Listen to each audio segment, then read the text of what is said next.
Good evening, and thank you for joining us on this Thursday night. We begin with the dangerous heat wave still smothering a large portion of the country, including major cities like New York and Boston, which both hit historic highs today. More than 80 million Americans were under heat alerts today, and more than 60 cities scorched in record-breaking temperatures. Fort Worth, Texas hit 107, and Roswell, New Mexico, 105 degrees. That is more than 15 degrees above average for this time of year. And in the Atlantic, Hurricane Lee is now a Category 4, and it's gaining momentum, fueled by the unusually warm waters. The late summer heat is putting pressure on schools, unable to keep students safe because they don't have air conditioning. Many districts canceling school or sending students home early as high temperatures force officials to rethink how they can operate in this extreme weather. CBS's Meg Oliver is in New York City tonight with how some of these districts are handling the heat. Good evening, Meg.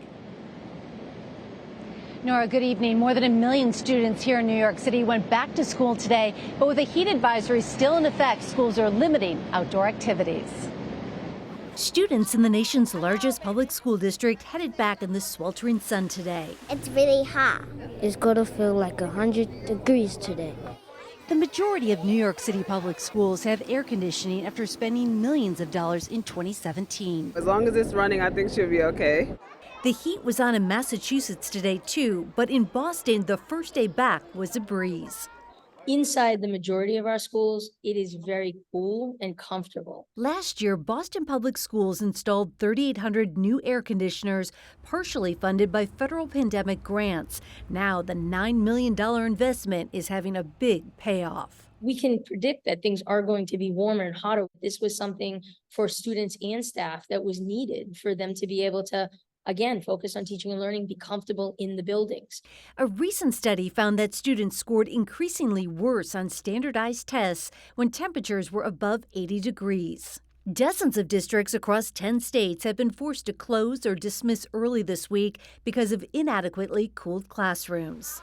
Back in New York, 4-year-old Sophie had a cool first day of kindergarten. Yes, quite hot. It was a little hot outside. Was it cool inside? The 3-day heat wave is expected to break tonight in the Northeast with temperatures dipping below 90 degrees. But in Texas tomorrow, they're expected to break another record, reaching 108 degrees. Norah? That is too hot. Meg Oliver, thank you.